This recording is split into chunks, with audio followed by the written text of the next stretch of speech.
Hello साथियों, कैसे हैं आप लोग। उम्मीद करता हूं बहुत अच्छे होंगे, शानदार होंगे, जिंदाबाद होंगे। तो साथियों, आज हम चर्चा करने जा रहे हैं यूपीएसआई 2025 में सिलेक्शन कैसे लिया जाए। अगर आप भी यूपीएसआई में सेलेक्ट होना चाहते हैं, सिलेक्शन लेना चाहते हैं, अगर आपको एक सीट फाइनल करनी है, आप भी एक सीट के लिए पागल हैं, तो ये वीडियो आप लोगों के लिए बनाई जा रही है। आप लोग अगर ये वीडियो देखते हैं तो आपकी लाइफ चेंजर साबित हो सकती है ये एक वीडियो। मैं आप लोगों को हर एक पहलू पर डिटेल में चर्चा करने जा रहा हूं। अगर आप लोग यूपीएसआई लवर हैं तो इस वीडियो को ध्यानपूर्वक तरीके से जरूर देखेगा। सबसे पहले मेरे साथियों, अब मैं बात करने जा रहा हूं कि यूपीएसआई 2025 में कितनी वैकेंसी आने वाली है। तो साथियों, जो बजट में पेश हुई है वैकेंसी, उनके बारे में चर्चा करने जा रहा हूं कि अभी फिलहाल में 7,000 वैकेंसियों का जिक्र किया गया है। अगर मैं आगे बात कर लेता हूं कि यूपीएसआई में सैलरी कितनी मिलती है आफ्टर ट्रेनिंग, भैया आफ्टर ट्रेनिंग आपको यह 70,000 इन हैंड सैलरी मिलती है, क्योंकि 4200 पे गेट की सैलरी हो रहती है। आगे की मैं बात कर लेता हूं भाई साहब, ट्रेनिंग में सर सैलरी कितनी मिलती है। बहुत सारे स्टूडेंट के माइंड में दिमाग में क्वेश्चन आएगा कि सर ट्रेनिंग टाइम में कितनी होती है। तो ट्रेनिंग टाइम में आपको 50,000 सैलरी इन हैंड देखने को मिलती है। 13 महीने की ट्रेनिंग होती है। अगर मैं 50,000 इंटू 13 कर देता हूं तो 6,50,000 सैलरी आपको ट्रेनिंग टाइम पीरियड में आपके हाथों में मिल जाएगी। आगे की बात कर लेता हूं, सर इस पोस्ट का नाम क्या होता है। यूपीएसआई की फुल फॉर्म क्या होती है। उत्तर प्रदेश सब इंस्पेक्टर उप निरीक्षक नागरिक पुलिस की ये भर्ती होती है। सर इसमें काम क्या होता है, इसमें कौन सी पोस्ट मिलती है। भाई आपको यहां पर चौकी का इंचार्ज बनाया जाता है। सबसे पहले जब आपकी ट्रेनिंग कंप्लीट हो जाती है तो आपको सबसे पहले चौकी का इंचार्ज बनाया जाएगा। जब चौकी के इंचार्ज बन जाएंगे, यानी कि आपको एक क्षेत्र का चार्ज दिया जाएगा कि ये क्षेत्र आपके जिम्मे दिया जाता है। इस क्षेत्र में कोई भी कमी आती है, कोई भी दिक्कत आती है, परेशानी आती है, उस दिक्कत को, उन सभी लोगों की दिक्कतों को आपको दूर करना है एक क्षेत्र की। तो उसे बोलते हैं चौकी का इंचार्ज, जो कि दरोगा साहब होते हैं। ना कि हम वहां पर यूपीएसआई नहीं बोलेंगे, वहां आप लोगों से क्या बोलेंगे, दरोगा साहब। क्या बोलेंगे, दरोगा साहब। तो दरोगा जी, आप अगर आपको 3 से 4 साल का एक्सपीरियंस हो जाता है तो दरोगा जी फिर आप लोगों को थाने का इंचार्ज बना दिया जाता है। अब थाने का इंचार्ज क्या होता है। चौकी का इंचार्ज एक क्षेत्र का होता है, और थाने का इंचार्ज का मतलब 8-10 क्षेत्र जिसके अंतर्गत आते हैं वो भैया थाने का इंचार्ज कहला जाता है। उसमें काम क्या होता है भैया, इसमें एफआईआर, एप्लीकेशन, केस जो आते हैं उन सभी को देखना। अब वो कैसे पता चलेगा कौन से केस आते हैं सर। उसमें केस आते हैं चोरी के, डकैती के, मारपीट के, किसी को मार दिया, किसी के साथ गलत कर दिया, ये आपको तय करना है। आप अपने थाने के जज होते हैं, जो आप फाइनल करेंगे वही पत्थर की लकीर होती है, याद रखना। अगर आप सही के साथ सही हैं तो आपकी बात मानी जाएगी, अगर आप गलत के साथ सही हैं तो अभी आपकी बात वहां मानी जाएगी। आप जो कहेंगे वही काम वहां होने वाला है, क्योंकि आपके हाथ में थाने का पूरा चार्ज होता है। 8 से 10 क्षेत्र जितने भी होते हैं उन सबके मालिक आप होते हैं। इतनी पावर होती है एक दरोगा में। और आप लोगों को यहां पर 2 स्टार दिए जाते हैं, पी कैप मिलता है, हाथ में एक डंडा होता है, साथ में भाई साहब आपको रिवॉल्वर भी दी जाती है। चलिए, अगर मैं आगे की बात कर लेता हूं, अगर आप यूपीएसआई में सेलेक्ट होना चाहते हैं तो सबसे पहले डॉक्यूमेंट आपके कंप्लीट होने चाहिए। मैंने तो प्रोसेस तो बता दिया कि ये प्रोसेस है। अब ये प्रोसेस पाने के लिए आपको सबसे पहले डॉक्यूमेंट बनवाने होंगे। सबसे पहले कास्ट सर्टिफिकेट। अगर आप ओबीसी से बिलोंग करते हैं, एससी से बिलोंग करते हैं, एसटी से बिलोंग करते हैं, तो आपको कास्ट सर्टिफिकेट बनवाना होगा। आप रहने वाले कहां के, मूल निवास आपको बनवाना होगा। आपको भैया अपना कैरेक्टर सर्टिफिकेट बनवाना होगा। कहीं आपका क्रिमिनल बैकग्राउंड तो नहीं है, तो आपको अपना कैरेक्टर सर्टिफिकेट बनवाना होगा। आपको अपना इनकम सर्टिफिकेट बनवाना होगा, आपका नहीं, आपके पिताजी का। अगर आप ईडब्ल्यूएस से बिलोंग करते हैं तभी ईडब्ल्यूएस लागू होगा, अगर आप इनकम सर्टिफिकेट दिखाते हैं। अगर आपने 10th 12th और ग्रेजुएशन कंप्लीट कर रखी है तो तीनों की मार्कशीट आपको रेडी कर लेनी चाहिए। अगर यूपीएसआई में सेलेक्ट होना है तो कम से कम आपको ग्रेजुएट होना बहुत जरूरी है। अगर आप 10th और 12th हैं तो आप इसके फॉर्म को अप्लाई नहीं कर सकते, केवल ग्रेजुएट वाला स्टूडेंट ही इसके फॉर्म को अप्लाई कर सकता है। और इन तीनों की मार्कशीट आपके पास होनी चाहिए। साथ में आप सभी को पता है आधार कार्ड होना चाहिए, आपके ई सिग्नेचर, फोटो होना चाहिए, ये सभी आप लोगों को पता होगा। आगे की मैं बात कर लेता हूं। अगर भाई साहब अगर ये सब चीज कंप्लीट है तो आपको सबसे पहले अपना सिलेबस कंप्लीट करना होगा। अब सर सिलेबस कितने टाइम में कंप्लीट होता है? तो दोस्तों आपको मैं बताना चाहता हूं, सिलेबस के लिए आराम से 6 से 8 महीने लग जाते हैं। 6 से 8 महीने सिलेबस में लग जाते हैं। सर 6 से 8 महीने सिलेबस में लग जाते हैं, तो क्या क्या आता है उसमें मैं आप लोगों को बताता हूं। भाई सबसे पहले हिंदी आती है, मैथ्स आता है, रीजनिंग होती है, और एक होती है मूल विधि, पॉलिटी, मानसिक अभिरुचि और जीके जीएस। ये सभी सब्जेक्ट आपको देखने को मिलेंगे यूपीएसआई के अंतर्गत। यानी कि 4 सब्जेक्ट आप सभी के सामने होते हैं। हिंदी के 40 क्वेश्चन होंगे, प्रति क्वेश्चन 2.5 मार्क्स का होता है, तो 100 मार्क्स की हिंदी हो गई। मैथ्स के 40 क्वेश्चन होंगे, 2.5 मार्क्स का प्रति क्वेश्चन होता है, तो 100 मार्क्स का मैथ हो गया। रीजनिंग के 40 क्वेश्चन होंगे, प्रति क्वेश्चन 2.5 मार्क्स का, 100 मार्क्स की रीजनिंग हो गई। अब आ जाते हैं जीके जीएस में। इसमें मूल विधि का अलग पोर्शन होता है, पॉलिटी का अलग पोर्शन होता है, मानसिक अभिरुचि का अलग पोर्शन होता है, जीके जीएस का अलग पोर्शन होता है। इन सबको अगर ऐड कर दिया जाए तो इनके भी 40 क्वेश्चन आते हैं, प्रति क्वेश्चन 2.5 मार्क्स का, 100 मार्क्स का आपकी जीके जीएस हो जाएगी। ओवरऑल 160 क्वेश्चन होते हैं, 2.5 मार्क्स का अगर मैं एक क्वेश्चन को लगाता हूं तो 400 मार्क्स का आपका पेपर हो जाता है। ये सारी चीज आपको यहां कवर करनी होती है। फिर क्या होता है सर इसमें और आगे सुनो भाई। सभी सब्जेक्ट में अगर आपको पास होना है, अगर आपको क्वालिफाई करना है यूपीएसआई का पेपर को, तो सबसे पहले 35% लाना बहुत जरूरी है। 35% मार्क्स अगर आपके हैं ईच सब्जेक्ट में तो आप क्वालिफाई माने जाएंगे, अन्यथा आप डिस्क्वालीफाई हो जाएंगे और आपकी कॉपी भी चेक नहीं होगी। तो ईच सब्जेक्ट में कम से कम 35% मार्क्स होने चाहिए। ओवरऑल की बात कर लेता हूं, math, reasoning, Hindi, GK GS में, रीजनिंग में, तो 50% मार्क्स आपके होने चाहिए। नॉर्मलाइजेशन इसमें बहुत तगड़ा होता है, याद रखना। 8-10 नंबर का यहां नॉर्मलाइजेशन हो जाता है, तो नॉर्मलाइजेशन अच्छा होता है क्योंकि बहुत सारी शिफ्टों में इसके पेपर होते हैं। 50 से 60 शिफ्टों में आपके पेपर देखने को मिलते हैं यूपीएसआई के। सर इसमें नेगेटिव मार्किंग बिल्कुल नहीं होती। जो भी स्टूडेंट सोच रहे हैं कि 1/3, 1/4, 1/2 की नेगेटिव मार्किंग होती, नहीं होती। केवल एक यूपीएसआई का पेपर ऐसा होता है जिसमें नेगेटिव मार्किंग बिल्कुल भी नहीं होती है। सर एक सबसे बड़ा मुद्दा इस टाइम बहुत चल रहा है कि पेपर ऑफलाइन होगा या ऑनलाइन होगा। देखो भाई, अभी जो धांधलेबाजी हुई थी 2021 को मद्देनजर रखते हुए, तो भर्ती बोर्ड ने एक अपनी विचार रखा है कि हम पेपर जब ऑनलाइन कर रहे थे तो गड़बड़ी हुई, तो क्या इस बार ऑफलाइन करें। तो इस बार यह भी हो सकता है कि दोनों मोड में पेपर कराए जाए। ऐसा भी हो सकता है, अभी कंफर्म नहीं हुआ कि पेपर ऑनलाइन होगा या ऑफलाइन होगा, अभी विचार चल रहा है। जब भी आपके सामने नोटिफिकेशन आएगा वहां क्लियर हो जाएगा। तो पेपर ऑनलाइन भी हो सकता है, ऑफलाइन भी हो सकता है, यहां पर मोहर नहीं लगी है। हो सकता है दोनों मोड में हो जाए। दोनों मोड में कैसे होगा, यानी आपका जो क्वेश्चन आएगा वो कंप्यूटर पे आएगा और आपकी जो आंसर फिल कर रहे होंगे वो ओएमआर सीट पर आंसर फिल कर रहे होंगे। तो ओएमआर सीट क्या हो गई, ऑफलाइन, और कंप्यूटर पर क्वेश्चन दिख रहा है वो क्या हो गया भैया, ऑनलाइन। तो ऑनलाइन प्लस ऑफलाइन दोनों मोड आपको देखने को भी मिल सकते हैं। सर ये भी सुनने में आ रहा है कि इस बार पेपर 2 तरीके से होने वाला है, प्री प्लस मेन। भाई सुनने में तो आ रहा है, बट इसके भी प्रॉपर्ली मोहर नहीं लगी है। संभावना है 50-50, हो भी सकता है नहीं भी सकता, क्योंकि धांधलेबाजी को रोकने के लिए इन्होंने ये भी विचार रखा था, अगर धांधलेबाजी रोकनी तो 2 पेपर हम रख सकते हैं, एक प्री और एक मेंस। तो प्री प्लस मेंस के यहां आप लोगों के सामने 2 पेपर देखने को मिल जाएंगे।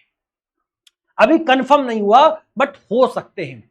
अगर मैं आगे की मैं यहां बात कर लेता हूं एज का, एज फैक्टर बहुत ज्यादा इंपॉर्टेंट है। बहुत ज्यादा बच्चे परेशान हैं एज फैक्टर के लिए, क्योंकि जनरल की जो एज होती है वो 21 से 28 वर्ष होती है। क्या हमें एज रिलैक्सेशन मिलेगा या नहीं मिलेगा? भाई कम से कम हमें 2 साल का एज रिलैक्सेशन चाहिए, क्योंकि भर्ती जो है 2021 के बाद डायरेक्ट 2025 में आ रही है, तो 4 साल का अंतर देखने को मिल रहा है। जब 4 साल का अंतर है तो भाई हमें एज रिलैक्सेशन चाहिए, कम से कम 2 वर्ष का तो एज रिलैक्सेशन चाहिए। कौन कौन विद्यार्थी चाहता है कि एज रिलैक्सेशन के लिए हम ट्विटर अभियान चलाएं? अगर आप ट्विटर अभियान चलाना चाहते हैं, मैं आप लोगों के साथ हूं, बस कमेंट बॉक्स में एक बार जरूर बोलना क्या एज रिलैक्सेशन आपको चाहिए या नहीं चाहिए, मुझे कमेंट बॉक्स में जरूर बताना। तो आपको मैंने बताई जनरल की एज 21 से 28 होती है, 2 साल का एज रिलैक्सेशन होना ही चाहिए भाई। ईडब्ल्यूएस में भी इतना ही होता है, ओबीसी में इतना ही होती है, एससी एसटी में भी इतनी होती है, बट ओबीसी एससी एसटी में 5 साल का एज रिलैक्सेशन मिलेगा ही मिलेगा, वो फाइनल है। बस 2 साल और बढ़ जाते हैं तो ये 7 साल का एज रिलैक्सेशन यहां भी आप लोगों को देखने को मिल जाएगा। अब मैं बात कर लेता हूं आगे, सर इसका फिजिकल कैसा होता है। बेटा मैं आ रहा हूं, आप लोग परेशान हो रहे हो कि मैं सर कौन सब्जेक्ट को कितना टाइम दूं, मैं अभी आ रहा हूं, मैं थोड़ा सा एक्सप्लेन कर दूं आप लोगों को, मैं अभी आ रहा हूं। रनिंग की मैं बात कर लेता हूं तो 4.8 किलोमीटर आपको 28 मिनट में कवर करनी है मेल कैंडिडेट को। रनिंग आपको 2.4 किलोमीटर कवर करनी है 14 मिनट में फीमेल कैंडिडेट को। अगर आपकी हाइट की बात आती है तो कम से कम 168 सेंटीमीटर की हाइट होनी चाहिए मेल कैंडिडेट की। हाइट की मैं बात कर लेता हूं तो 152 सेंटीमीटर हाइट होनी चाहिए फीमेल कैंडिडेट की।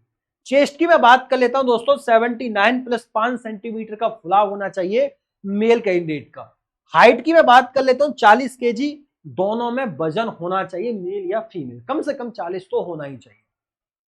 अब मैंने बात की थी आपके सिलेबस में चर्चा करूंगा, मैं आ गया सिलेबस में चर्चा करने वाले हैं। अब सिलेबस कंप्लीट करना है तो ये 6 से 8 महीने आपको देने होंगे। अब यहां मेन मुद्दा होता है सबसे ज्यादा इंपॉर्टेंट कौन सा सब्जेक्ट यहां रहने वाला है। तो सबसे ज्यादा इंपॉर्टेंट यहां जो सब्जेक्ट रहने वाला है वो है रीजनिंग। रीजनिंग क्यों इंपॉर्टेंट है? क्योंकि रीजनिंग के क्वेश्चन आते हैं 50 है सर, आपने तो यहां 40 लिखे, 50 कहां से? देखो भाई 40 क्वेश्चन तो हम सबको पता है, और जिन्होंने 2021 का पेपर दिया होगा उनको यह पता होगा कि 40 क्वेश्चन नहीं 50 क्वेश्चन आते हैं। क्यों? क्योंकि भाई रीजनिंग के प्योर 40 क्वेश्चन तो आते ही आते हैं, प्लस मैथ्स में भी आप लोगों के सामने 10 क्वेश्चन अलग से आते हैं। तो मैथ्स में भी रीजनिंग के 10 क्वेश्चन होते हैं, 8 से 10 क्वेश्चन, और रीजनिंग में 40 क्वेश्चन होते हैं। अगर मैं ओवरऑल ऐड कर देता हूं तो यहां हमारे पास 50 क्वेश्चन हो जाते हैं। तो सबसे ज्यादा मोस्ट इंपॉर्टेंट हमें किसको रोल देना है? भाई रीजनिंग को सबसे ज्यादा मोस्ट इंपॉर्टेंट रोल देने वाले हैं। सबसे पहले अगर आपको कवर करनी है तो रीजनिंग कवर करनी होगी, 50 क्वेश्चन होते हैं रीजनिंग के लिए। फिर उसके बाद हमें हिंदी कवर करनी होती है, क्योंकि हिंदी में 40 क्वेश्चन होते हैं कवर करने के लिए। हिंदी में कितने होते हैं भाई साहब? 40 क्वेश्चन होते हैं कवर करने के लिए। हिंदी में कितने होते हैं भाई? 40। तो रीजनिंग में कितने हो गए? 50 क्वेश्चन हो गए। हिंदी में कितने हो गए? 40 क्वेश्चन हो गए। Overall 90 question. जिस विद्यार्थी ने 90 क्वेश्चन पर अपनी कमांड कस ली तो उसको कोई नेगेटिव एनर्जी नहीं है कि यूपीएसआई में सिलेक्शन से रोक सके। इन 90 क्वेश्चनों पर कमांड कर लेना। मैंने बोला मैथ और जीके जीएस को भूल जाओ, सिर्फ और सिर्फ 90 क्वेश्चन फोकस करो। मैथ रीजनिंग, मैं बोल Hindi reasoning, Hindi reasoning, Hindi reasoning, Hindi reasoning, Hindi reasoning 6 से 8 महीने में इतनी पढ़ लो कि एक नंबर भी आपका नहीं कट पाए हिंदी और रीजनिंग में। तो 90 क्वेश्चन आपको यहां देखने को मिल जाएंगे। अब बात आ जाती है दूसरे सब्जेक्ट की, सर अब कौन सा पढ़ें? भाई साहब अब आपको यहां कवर करना होगा मूल विधि, पॉलिटी, मानसिक अभिरुचि, जीके जीएस। वो कैसे? अगर मैं मूल विधि की बात कर लेता हूं तो मूल विधि के 10 क्वेश्चन आते हैं भाई साहब। मूल विधि यानी कानून के, बीएनएस से, पहले आईपीसी आती थी अब बीएनएस हो गई, सीआरपीसी से। इन सभी में क्या है भैया 10 क्वेश्चन आएंगे। सभी कानून जितने आते हैं मूल विधि में 10 से 12 क्वेश्चन आपको देखने को मिलेंगे। साथ ही पॉलिटी से भैया आपको 10 क्वेश्चन के आसपास देखने को मिलेंगे। अब मानसिक अभिरुचि का नया रोल आ रहा है। जैसे यूपी कांस्टेबल आपने मानसिक अभिरुचि के क्वेश्चन देखे थे, इसी तरीके से मानसिक अभिरुचि के 10 क्वेश्चन आप लोगों को देखने को मिलेंगे इस बार जीके जीएस के अंतर्गत। तो 10 क्वेश्चन मानसिक अभिरुचि के मान लो, क्योंकि पहले 15 क्वेश्चन मूल विधि के, 15 पॉलिटी के आते, तो 5-5 क्वेश्चन कम कर दिए मानसिक अभिरुचि को ऐड करने के लिए। पहले भी जीके जीएस 10 क्वेश्चन की आती थी, जिसमें हिस्ट्री, पॉलिटी, इकोनॉमिक्स, साइंस सारे क्वेश्चन 10 क्वेश्चन के अंदर आते हैं। तो जीके जीएस में 10 क्वेश्चन, तो इस तरीके से आपको ये कवर करना है। फिर लास्ट में भाई आपको मैथ को कवर करना है, 30 क्वेश्चन आते हैं। तो मानसिक अभिरुचि, मूल विधि, पॉलिटी कवर करेंगे तो 30 क्वेश्चन रहेंगे, तो 120 क्वेश्चन हो गए। 120 क्वेश्चन में आप अगर 20 क्वेश्चन भी गलत कर देते हैं तो 100 क्वेश्चन आपके तैयार हो जाते हैं। कितने क्वेश्चन तैयार हो गए? आपके 100 क्वेश्चन तैयार हो गए। अब आपके पास कितने क्वेश्चन बचे? 40 क्वेश्चन बचते हैं। अब 40 क्वेश्चन में कितने क्वेश्चन लाने चाहिए ये आप लोग डिसाइड कर लीजिए। भाई मैथ के 30 क्वेश्चन में 20 क्वेश्चन तो सही कर सकते हो, नहीं कर सकते हो? भाई जीके जीएस के 10 क्वेश्चन में 5 क्वेश्चन सही कर सकते हो, नहीं कर सकते? कितने हो गए? 25 क्वेश्चन। तो 100 में प्लस 25 कर देंगे तो 125 क्वेश्चन हो जाएंगे। अगर आपको 125 का टारगेट लेके चलना है तभी सिलेक्शन हो पाएगा, क्योंकि आप लोगों को पता है 2021 में कितनी धांधलेबाजी हुई थी, लाइन लगाकर धांधलेबाजी हुई थी। जो इंस्पेक्टर बन चुके थे, सब इंस्पेक्टर जो दरोगा बन चुके थे, उनको भी जेल में डाला गया है, उनकी भी वर्दी छीनी गई है। तो भाई इस बार भी हो सकता है कि धांधलेबाजी हो, पर हमें अपना स्कोर 125 को मद्देनजर रखते हुए तैयारी करनी होगी। चाहे मेरिट 105 चली जाए, 110 चली जाए, पर हमें स्कोर कितना करना होगा कवर? 125 स्कोर कवर करना होगा। तो इस तरीके से हमें पूरी की पूरी रीजनिंग को कवर करना है, पूरे हिंदी को कवर करना है, फिर मूल विधि, पॉलिटी, संविधान, फिर आपका मानसिक अभिरुचि, इस तरीके से कवर करना है। इसके साथ ही हमें सिलेबस के आधार पर पीवाईक्यू को भी कवर करना है। अब मुद्दा आता है कि पीवाईक्यू कहां से कवर करें? भाई पीवाईक्यू आपका अपना चैनल संजित विदित टीटीआई स्टडी पर हमने पीवाईक्यू सॉल्व कराए हुए हैं, वहां से जाकर आप पीवाईक्यू का सॉल्यूशन देख सकते हैं, वहां से पीवाईक्यू का सॉल्यूशन देख सकते हैं। अब सबसे बड़ी बात ये आती है, सर ठीक है तो ठीक है, तो सर सबसे बड़ा रोल किसका है? रीजनिंग का। तो रीजनिंग कैसे कवर करें? पहले तो मैंने आपको बताया कि रीजनिंग के लिए आप पीवाईक्यू करेंगे।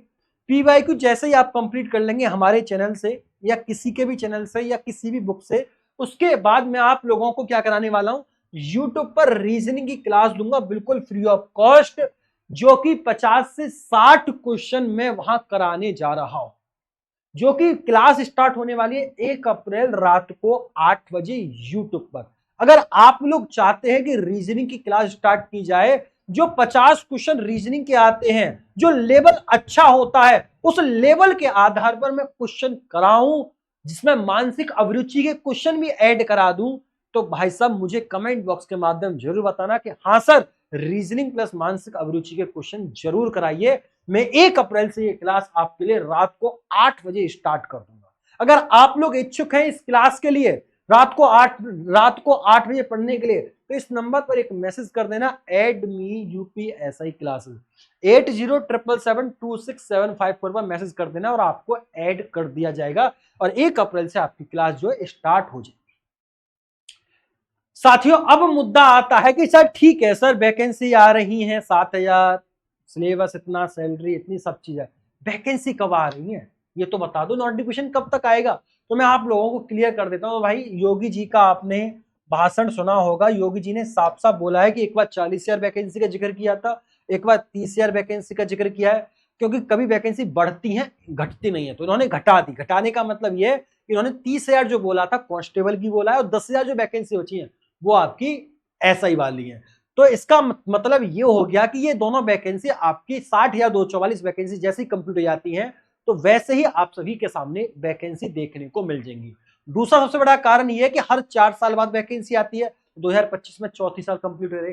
तीसरा सबसे बड़ा कारण ये है कि एफएक्यू में भी जवाब दे रही हैं, आरटीआई का भी जवाब दे रहे हैं, और भाई साहब आपका चौथा सबसे बड़ा कारण ये है कि आपकी जो वैकेंसियों का जिक्र जो है बजट में भी किया गया है। तो ये अब भर्ती बोर्ड एक्टिव हो चुका है, एक्टिव मोड में, तो वैकेंसी कंफर्म है कि 2025 में भी आने वाली है, और ऊपर से इलेक्शन आ रहा है 2027 में, तो इनका पूरा मूड है कि 2026 तक ये वैकेंसी पूरी फुल एंड फाइनल कंप्लीट कर देनी है, ज्वाइनिंग पर पहुंचा देनी है, तो ये वैकेंसी भी 2025 में ही निकालनी पड़ेगी। तो ये कंफर्म है कि यूपीएसआई 2025 में वैकेंसी आने वाली है, तो मई में आप लोग नोटिफिकेशन देख सकते हैं इसका। अगर मैं इसकी आगे की मैं बात कर लेता हूं, अगर यूपीएसआई में अगर आप लोग ये बताइए अब कौन कौन सा विद्यार्थी रेडी है इन सभी चीजों को कंप्लीट करने के लिए, तो सबसे पहले मेरे को आप लोग बता दीजिए अगर आप लोग इच्छुक हैं इन सारी चीजों को कंप्लीट करने के लिए, तो कमेंट बॉक्स में एक बार जरूर बताना, ठीक है? तो आज के लिए दोस्तों इतना ही, सारी डिटेल है, मैंने आपको पूरे ए से लेकर जेड तक सारी चीजों पर मैंने डिटेल में चर्चा की है। तो फिर मुलाकात होती है नेक्स्ट वीडियो में। अगर आप हमारे साथ नए जुड़े हुए हैं, चैनल को लाइक कर देना, चैनल को सब्सक्राइब कर देना, वीडियो को लाइक कर देना, दोस्तों में शेयर जरूर कर दीजिएगा। तब तक के लिए नमस्कार, राधे राधे, राम राम, जय श्री राम, जय हिंद, जय भारत, वंदे मातरम। कमेंट बॉक्स में राधे राधे जरूर लिखना। नमस्कार।